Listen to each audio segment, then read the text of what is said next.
네, 용비어천가와 강호사시가입니다. 둘 다 뭐 문제 푸는 건 크게 어렵지 않은데 이제 2번 문제. 2번 문제가 정답률이 좀 낮아요. 그러니까 오답률이 좀 많이 높은데 매력적인 오답은 4번입니다. 매력적인 오답은 4번이고 정답은 2번이죠. 가보시죠. 용비어천가입니다. 용비어천가를 처음 들어봤다? 넌 한국인이 아니에요. 용비어천가는 조선 이 개국의 이 조선 개국을 송축하기 위한 노래 아닙니까? 그죠? 뿌리 깊은 나무는 바람에 아니밀세 꽃 좋고 열매가 많습니다.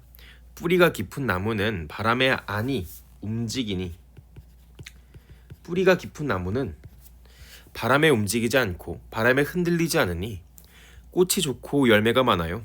또 샘이 깊은 물은 가뭄에 그치지 아니하니 내가 미가 아니고 천이 그 내천자 알죠, 그죠? 물이 이런 바다로 흘러갑니다. 뿌리가 깊으면 흔들리지 않고요. 샘이 깊으면 마르지 않아. 천세 전에 천천자고 세상세자니까 천년 그 정도로 오래 전에 미리 정하신 한강 북녘에 누인개국하시어 복년이 가옵쓰시니 복년은 각주하긴 하시면 하늘이 주신 왕조의 운수죠. 두 번째, 누인개국이라는 것은 내가 누인이 뭔지 몰라도 개국이다라는 표현을 통해서 나라가 열렸다까지는 괜찮으시죠. 이미 우리가 이 조선이란 땅이 이 지역에 한강을 앞에 두고 이렇게 국가가 만들어지는 것은 미리 하늘이 정하신 운명이다 이 소리죠. 괜찮으시죠? 그러니까 여기에 나라를 세울 수밖에 없었던 운명이라는 거예요, 우리는. 그러면 우리 배운 걸 좀 써먹어 보시죠. 이 조선은 하늘을 중심으로 한 인식이 중심을 이뤘다. 그래서 하늘을 중심으로 이 자연과 인간이 조화를 이루는 세상을 지향을 했던 것이 유교적인 세계관이었던 것이죠. 그러면 하늘의 운명이었고 하늘의 뜻이었다면 그것은 무엇이 반영된 유교적 이념이 반영된 표현이겠습니다. 괜찮으시죠? 성신이 이으셔도 경천근민하셔야 더욱 굳으시리이다. 성신 각적인 하시면 훌륭한 임금의 자손이죠. 훌륭한 임금의 자손이 이 국가를 이어나가더라 하더라도 훌륭한 임금의 자손이라 하더라도 얘를 몰라도 얘를 해야만 더욱 굳게 만들 수 있다는 것은 이렇게 하라는 거야 말라는 거야. 이렇게 하라는 거겠죠. 이렇게 해야 더욱더 굳은 나라를 만들 수 있다 이런 뜻이겠지. 그러니까 임금아 좀 알아라. 낙수의 사냥가에서 조상만 믿겠습니까? 이렇게 행동하지 말고 각주 확인하시면 이렇게 행동하지 말고 경천근민이라는 걸 하셔서 더 굳은 나라를 만들어줬으면 좋겠다라는 이 얘기를 전달하고 싶었던 겁니다. 끝. 뭐가 없습니다. 그러니까 나라가 새로 만들어졌고 그 나라의 정당성을 확보하고 그리고 그 나라의 정당성과 함께 임금에게 이런 말을 전하고 싶다라는 걸 이 용비어천가라는 노래를 통해서 전달하고 싶었던 거지. 전혀 어려운 게 없습니다. 그리고 뭐 하늘의 뜻이다, 하늘의 이치다 전부 다 유교적인 세계관, 유교적인 이념 안에서 노는 것이고 알려드릴게요. 누인개국이라는 게 뭐냐면 이 누가 누적하다 할 때 누자예요. 누적하다. 쌓다. 누적하다. 이는요 어질다라는 뜻입니다. 어질다 인자. 그래서 어진 일을 계속 쌓아서 나라를 이룬다 이런 소리죠. 그러니까 이 나라를 만들 때 안 좋은 일 말고 좋은 일만 가득하게 쌓는다 이 소리죠. 그리고 경천근민은 하늘을 공경하고 백성들을 위해서 일한다 이 소리입니다. 하늘을 공경하고 백성들을 위해서 일한다. 이게 이제 군자가 지녀야 되는 가치잖아요. 유교 사회에서 군자가 지켜야 되는 가치. 그러니까 이렇게 해야 더욱 굳은 나라를 만들 수 있다 이 소리입니다. 크게 어렵지 않죠, 그죠? 단독 문제를 먼저 풀어볼게요. 가에 대한 설명으로 적절하지 않은 것은 답은 5번이죠. 자연현상과 인간의 삶을 대조적으로 보여주는 구절은 없어요 지금. 근데 다른 건 다 괜찮거든요. 두 개만. 1번 전언이라는 것은 말을 전하다라는 뜻입니다. 말을 전달하다.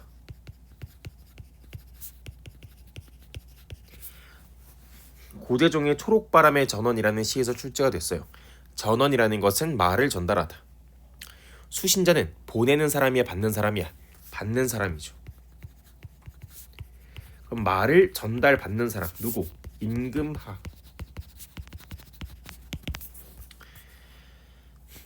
근데 우리가 더 유심히 봐야 될 것은 1번 선지입니다.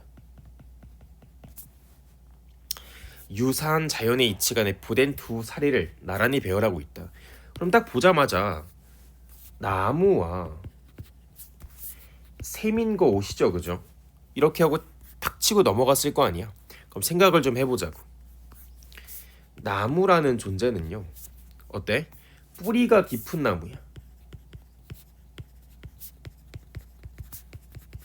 뿌리 깊은 나무야. 샘은요, 깊은 샘이어서 마르지 않아요.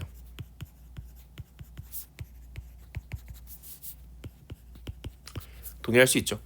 그러면 굳이 뿌리 깊은 나무는 바람에 흔들리지 아니하고 깊은 샘은 마르지 아니한다라는 구절을 드러낸 것은 이 노래를 만든 사람이, 이 노래를 향유하는 이 사람들이 뿌리가 깊고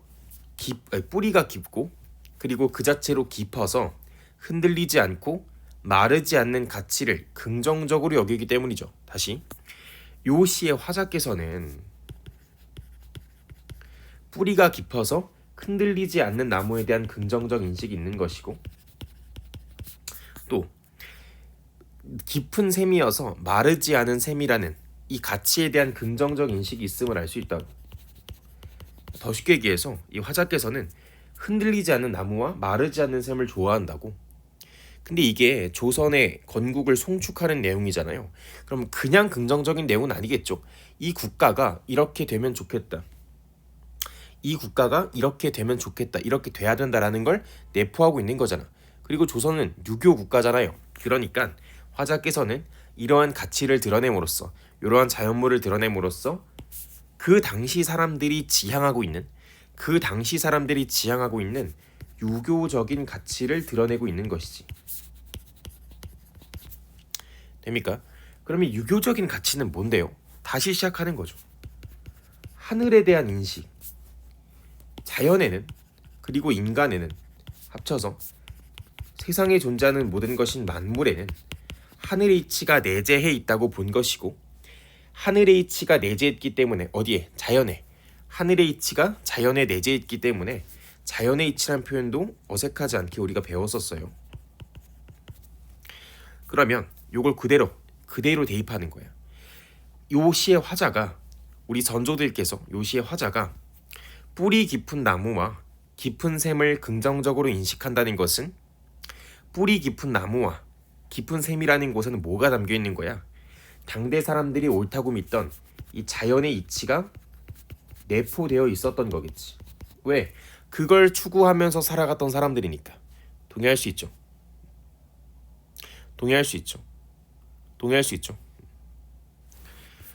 그럼 이 자연의 이치는 변해 안 변해? 안 변하죠. 그러니까 유사한 자연의 이치다 이 소리입니다. 끄덕끄덕. 요런 풀이도 괜찮아요.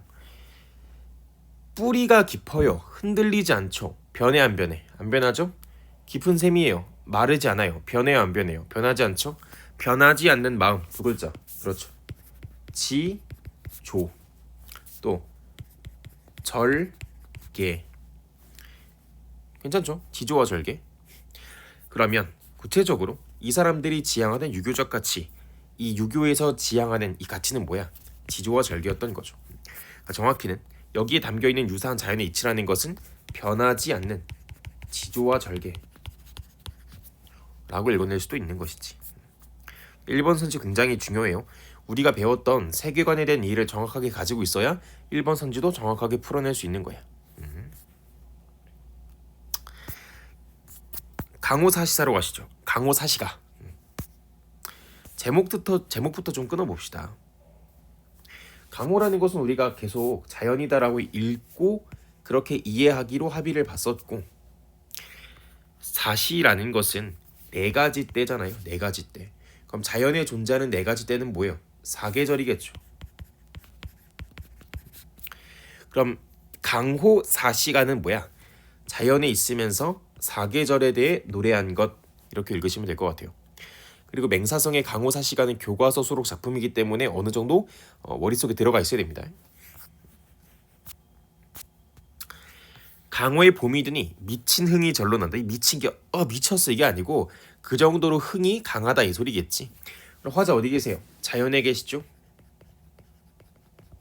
흥이 절로 난데 긍정에 부정에 빨리 뱉어봐. 긍정적 인식이죠.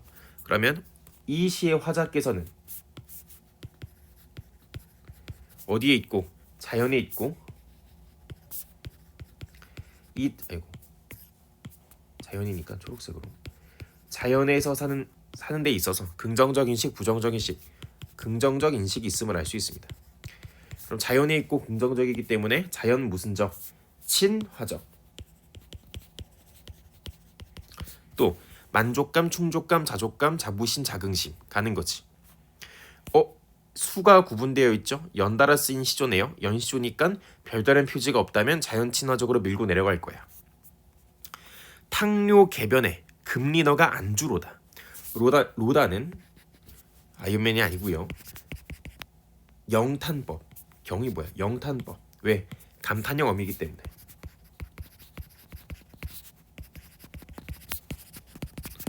동의. 또 금리는 뭔지 모르지만 물고기까진 괜찮은 거죠. 그럼 물고기가 안주로다라는 것은 물고기를 뜯어먹고 그런 뉘앙스보다는 그냥 긍정적 자연 친화적 인식으로 밀면 되지 않을까? 괜찮죠? 그리고 이제 물고기는 자연물이니까 이 몸이 한가하옴도 역구는 이셨다. 역구는 이셨다에 좀 밑줄을 쳐볼까요 우리? 역구는 이셨다. 역구는이라는 것은 진짜 많이 나오고 모르면 안 될 것 같아요. 역구는이라는 것은 임금의 은혜라는 뜻입니다.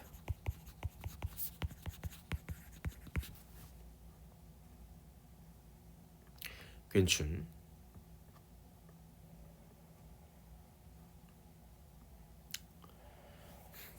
괜찮죠? 그럼 역구는 내가 이렇게 한가롭게 살 수 있는 것도 임금님 덕분이야 라는 건 무슨 세계관? 유교적인 세계관이 드러나고 있음을 단번에 캐치할 수가 있을 것 같습니다. 끝. 탕료 개변이 뭐냐면 이거는 그 시냇가에서 이제 막걸리 때리니까 시냇가에서 술을 마시는 걸 말하는 거예요. 금리너가 안주로라다라는 것은 이 물고기를 실제로 잡아 먹었을 수도 있지만 물고기를 탁 보면서 이 시냇가에서 물고기를 보면서 술을 한잔 했다 이렇게 읽는 것도 괜찮을 것 같아요. 그러니까 실제로 먹었다기보다는 술을 마시면서 그러니까 이 물고기가 있는 시냇가의 풍경을 안주 삼아 술을 마셨다 정도로 읽어보면 될 것 같아요. 그리고 탕료 개변의 밑줄 치고 안 물어본다 했습니다. 뭘 물어본다? 이걸 물어본다. 강호의 여름이 되니 초당의 일이 없습니다. 강호의 여름이 되니 초당의 일이 없어요. 그러면 강호는 자연이고 일수에선 봄이었는데 지금은 여름이네요. 계절의 흐름이 지나가고 있습니다. 계절의 흐름이 제시되고 있어요. 동의. 풀초자까지 괜찮죠, 그죠? 자연이 있으니까. 유신한 강파는 보내 나니 바람이로다. 너 지금 유신한 강파 무슨 말인지 모르잖아. 해봤자 그냥 강? 이건 강 아니야? 너가 아는 파도로 가는 물 뭐 있어요? 파도. 강과 파도? 물? 뭐 자연이 있나 보다 하시면 되겠죠. 이 자연의 바람이 부나 보다. 근데 화자 무슨 인식? 자연에 대한 긍정적 인식 있죠? 자연 친화적 인식 있죠? 그럼 그걸로 그냥 체크하고 넘어가면 되겠죠, 그냥. 그냥 화자가 바람을 맞으면서 긍정적인 인식을 드러내고 있구나. 이렇게 서늘하게 살 수 있는 것도 여름에 서늘하게 살 수 있는 것도 임금님 덕분이다. 끄덕끄덕. 강호의 가을이 되니 고기마다 살쪄 있다. 실제로 고기가 이제 통통하게 살이 올랐을 수도 있지만 화자 지금 어떤 내면이 있다고? 자연에 대한 긍정적 인식이 있고 만족감, 충족감이 있다고. 그러면 고기마다 살쪄 있다는 표현은 실제로 고기가 살쪄 있다기보다는 화자의 충족감이 투영된 표현으로 읽어보는 게 조금 더 적절하겠죠. 그리고 가을 제시됐으니까 계절의 흐름이 또 지나갔고요. 이 소일은 제가 작은 일이 아니다라고 말씀드렸습니다. 시간을 때운다라고 알려드렸죠. 시간을 때워요. 한가로워요. 한가롭게 시간을 보내는 것도 임금님 덕분이다. 겨울이 들어요. 눈 깊이가 한자가 넘을 정도로 많이 쌓였어요. 삿갓을 쓰고 누역으로 옷을 삼아 내가 이렇게 따뜻하게 지내는 것도 임금님 덕분이다. 그럼 지금 1수부터 4수까지 드러내고 싶은 내면이 뭐예요? 그냥 자연 친화적과 긍정적인 인식, 유교적 세계관밖에 없죠. 그럼 여기에 탕료 개변 따위에 밑줄을 치면 돼, 안 돼? 안 돼요. 왜? 그걸 묻는 시험이 아니라니까 지금. 끝. 넘어갑시다. 보기는 나의 글쓴이가 창작을 위해 세운 계획을 가상적으로 구성한 것이다. 제1수부터 제4수에 공통적으로 반영된 것만을 있는 대로 고른 것은 기억, 각 수의 초장의 전반부에는 계절적 배경을 제시하여 시상의 단서를 드러내야겠군. 맞습니다. 왜? 각 수의 초장의 전반부는 봄, 여름, 가을, 겨울 계절적인 배경을 제시했죠. 시상이라는 것은 시인의 생각, 즉 시에 들어가는 화자의 내면 세계를 말합니다. 그럼 여기에 드러나 있는 내면 세계가 자연 친화적 인식, 또 긍정적, 또 유교적 세계관밖에 없잖아요. 그죠? 그럼 이런 내면 세계를 어떻게 느낄 수 있었는지, 화자가 이런 내면 세계를 어떻게 느낄 수 있었는지 거기에 대한 단서를 드러내고 있는 거다. 왜? 봄이 드니까 미친 흥이 절로 난다. 화자가 긍정적인 인식을 갖게 된 계기가 이 봄이 왔기 때문이구나. 이렇게 유추할 수 있도록 만든다는 거지. 연춘. 각수 초장의 후반부에는 내면적 감흥을 구체적 사물을 통해 표현해야겠군. 각수의 초장의 후반부에는 일단 1수부터 틀렸습니다. 1수는 내면적 감흥이 제시는 되지만 이것을 구체적인 사물로 제시하고 있지 않고요. 근데 이제 제3수는 맞는 말이죠. 왜? 화자의 내면의 감흥, 즉 충족감을 곡이라는 구체적인 사물로 제시하고 있기 때문에. 근데 어쨌든 1수 자체가 말이 안 되기 때문에 니은은 틀렸습니다.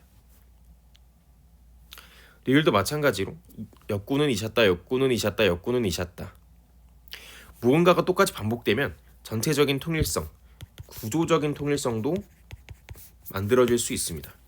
근데 이제 많이 헷갈렸던 게 디귿이죠.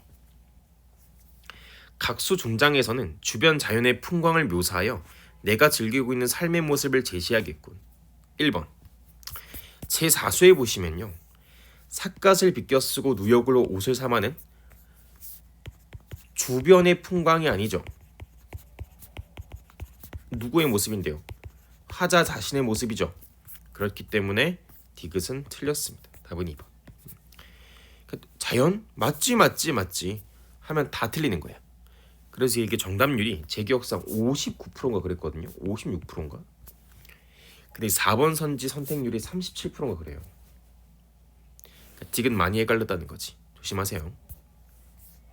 보기를 바탕으로 가원화를 감상한 내용으로 적절하지 않은 것은 용비어천가는 새 왕조에 대한 송축, 왕에 대한 건계 등 정치적인 목적으로 왕명에 따라 신하들이 창작하여 궁중 의례에서 연행된 작품이다.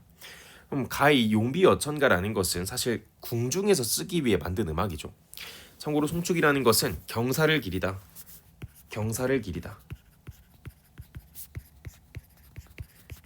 그럼 경사가 뭔데요? 좋은 일이요.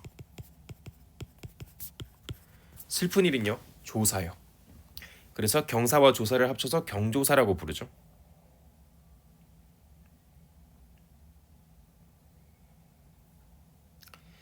연행이라는 것은 연출하여 행하다 이런 뜻입니다. 그러니까 이 음악을 가지고 궁중 의례를 연출했다 이런 뜻이죠. 그럼 애초에 가는 뭐 자연 친화적이고 나발이고 그런 것보다는 물론 없는 건 아니야. 없을 수는 없어요. 근데 그게 두드러지는 게 아니고 가해 시가에서는 무엇이 두드러진다? 정치적인 목적이 더 두드러진다. 그럼 정치적인 목적이 더 두드러지니까 우리 왕조가 얼마나 단단한지, 우리 왕조가 왜 정당화될 수밖에 없는지, 또 왕에게 이런 걸 요구하여 국가가 단단하게 될 수 있도록 만들어줄 수 있는지, 이런 정치적인 목적을 더 강하게 드러내는 시라고.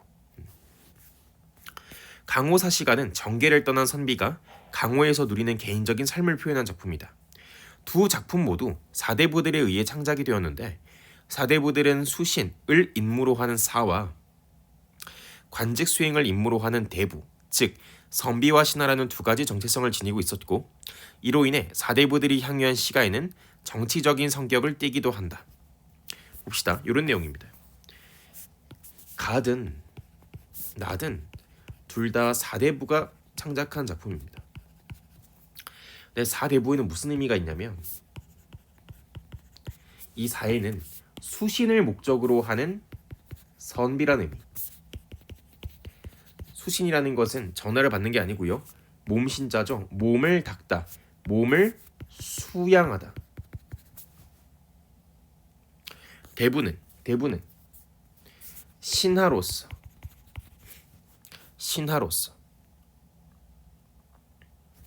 그럼 수양이라는 것은 뭐예요? 우리 배웠잖아. 뭐야? 하늘의 이치를 내면화하는 과정이죠. 글씨가 하늘의 이치를 내면화하는 과정입니다. 하늘의 이치를 내면화하는 과정을 우리 선조들에게 있어서는 수신이라고 불렸다고 돼요.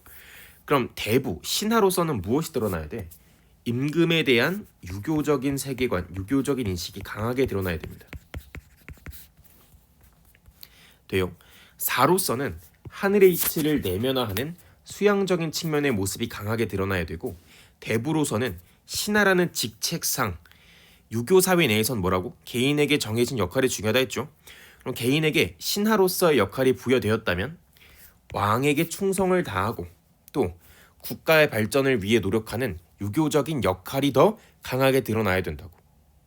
됩니까? 그러면 가라는 작품에서는요. 수양을 중심으로 한 내용보다는 당연히 대부, 신하로서의 역할이 강조되겠죠. 왜요? 가라는 시가는 창작 자체가 뭘 위해서 만들어졌다고? 새로운 왕조에 대한 송축을 목적으로 만들어졌다니까. 그러면 이 국가를 위해서 이 노래를 만들었다면 신하로서의 역할이 더 두드러지겠죠. 근데 강호사시가는요. 자연 친화적 인식을 기반으로 한 또 역군은 이셨다라는 표현을 통해서 유교적인 인식을 같이 드러내고 있는 거잖아. 그러면 이 강호사시가는 역군은 이셨다라는 표현을 통해서 대부로서의 정체성을 드러내기도 하고요. 자연에 살면서 자연 친화적인 인식을 가지죠. 그럼 자연 친화적인 인식을 가진다는 것은 자연 속에서 자연과 함께하고자 하는 거잖아. 우리 배웠습니다. 왜 사대부들은 자연과 함께하고자 한다고? 나는 아직 하늘의 경지, 성인의 경지에 이르지 못했어. 근데 자연은 성인의 경지, 하늘의 이치가 그대로 구현된 공간이잖아요. 그럼 자연 친화적 인식을 가지고 자연 속에서 살아간다는 것은 하늘의 이치를 내면화하는 과정이다. 동의할 수 있죠? 그럼 강호사 시가에서 전반적으로 가지고 있는 자연에 대한 긍정적 인식과 자연 친화적인 태도 그리고 자연 속에서 살아가면서 보이는 화자의 여러 가지 모습들은 하늘의 이치를 내면하기 위한 선비로서의 정체성이지만 역군은 이셨다라는 표현을 통해서 임금에 대한 유교적 인식, 임금에 대한 충성을 드러냈습니다. 그렇기 때문에 강호사 시가에서는 사와 대부로서의 정체성이 모두 다 두드러지게 드러나는 거야. 괜찮죠? 괜찮습니까? 물론 가에도 사로서의 내용이 안 나오는 건 아니라니까요. 나오죠. 뿌리 깊은 나무는 바람에 안 임할세. 샘이 깊은 물은 마르지 않는다. 저 자연에 내재하고 있는 자연의 이치를 통해서 이 자연의 이치를 드러내는 건 맞다니까. 근데 자연의 이치 그 자체를 드러낸다기보다는 자연의 이치를 드러냄으로써 왕조의 굳건함을 드러내는 거잖아요. 그러니까 제 말이 이해되십니까? 강호사시가는 애초에 이 두 가지가 명시적으로 다 드러나지만 용비어천가의 경우에는 일단 기본적으로 신하로서의 정체성이 강하게 드러나고 바람의 안임에는 나무의 모습과 가뭄에도 마르지 않는 샘의 모습을 통해 자연의 이치를 드러내는 건 맞지만 자연의 이치 그 자체가 목적이 아니고 변하지 않는 자연의 이치를 통해서 왕조를 송축하기 위한 거잖아. 목적이 다르잖아요. 강호사시가랑. 그렇기 때문에 사로서의 측면이 드러나지 않는 건 아니지만 대부로서의 정체성이 더 강하게 드러나고 있는 것이 가라는 용비어 참가다 이 소리입니다. 동의함? 문제 푸는 건 쉬워요. 근데 이걸 우리가 잡아낼 수 있어야 돼. 그래야 공부를 하는 거지. 그래야. 동의? 가보시죠. 가에서 뿌리 깊은 나무와 샘이 깊은 물은 기반이 굳건하고 기원이 유구하다는 뜻을 내세워 왕조를 송축하는 표현이겠고. 그러니까 뿌리 깊은 나무와 샘이 깊은 물은 자연물이고요. 이 자연에는 하늘의 이치가 내재되어 있을 거라니까. 이걸 이 가의 향유자들이 모르는 게 아니라고. 근데 드러내고 싶은 건 왕조의 송축이지 자연의 이치를 배우겠다가 아니기 때문에 대부로서의 정체성이 조금 더 강하게 드러난다고 보는 게 적절할 듯. 가에서 경천근민의 덕목을 부각하여 왕에 대해 관계한 것은 대부로서의 정치적인 의식을 드러낸 것이군. 대부가 뭔데요? 신하로서의 정체성을 말하는 거잖아. 신하로서의 정체성. 그럼 신하는 어떤 역할이 있는데 왕에게 관계를 하고 나라를 송축해야 돼요. 임금께 충성을 다해야 되기도 하지만 임금에게 직언을 할 수도 있어야 된다고. 그게 신하의 역할이잖아. 한가하게 소일하는 개인적인 삶. 무슨 친화적? 자연 친화적. 또 한가로움, 긍정적. 이거 전부 다 임금의 은혜다. 정치적인 성격이다. 왜? 내가 자연 속에서 삶에도 불구하고 임금님을 계속 떠올리는 것은 신하로서의 덕목인 충을 다하는 것이다. 정체성 사이에 고뇌를 한다고요? 고뇌라는 것은 내적 갈등인데 지금 나의 화자가 우리 속세에 갈까 자연에 갈까 이 소리 하는 게 아니잖아. 지금 답은 4번입니다. 5번은 괜찮은 선. 그러니까 우리가 문제를 푸는 것보다 마지막 요거를 잡아내는 게 더 강조될 수밖에 없습니다. 왜? 우리는 이 세트를 다시 시험장에서 볼 이유가 없어요. 볼 일이 없다니까. 그럼 우리가 고전 시간은 세계관을 묻는다라는 이 대전제를 우리가 합의를 봤잖아. 그치? 그러면 실제로 어떻게 세계관을 묻고 있는지를 학습해야 될 거 아니야. 동의할 수 있음. 그래서 하늘의 이치를 내면화하는 사로서의 정체성과 유교적 인식을 가지고 있는 신하로서, 신하라는 유교적인 역할로서 본인의 정체성, 대부라는 정체성을 모두 가지고 있었다. 우리 선조들께서는. 그렇기 때문에 어느 점이 두드러지느냐에 따라서 글의 전개 방식이 달라질 수밖에 없다. 그러니까 제가 뭐라 그랬어요? 고전 시간에는 세상이 두 개밖에 없다니까. 자연 아니면 속세. 왜? 이 문학 작품을 향유하던 계층이 정체성이 두 개이기 때문이죠. 자연에서 하늘의 이치를 내면화하고자 하는 사와 임금을 보필하여 신하로서의 역할을 다하고자 하는 대부. 이 정체성이 두 개가 있기 때문에 고전 시가에서의 세상은 속세와 자연으로 구분될 수밖에 없는 겁니다. 왜? 그들의 머릿속에는 자신들의 정체성이 두 개이기 때문에. 괜찮죠? 진짜 중요합니다. 알아두세요.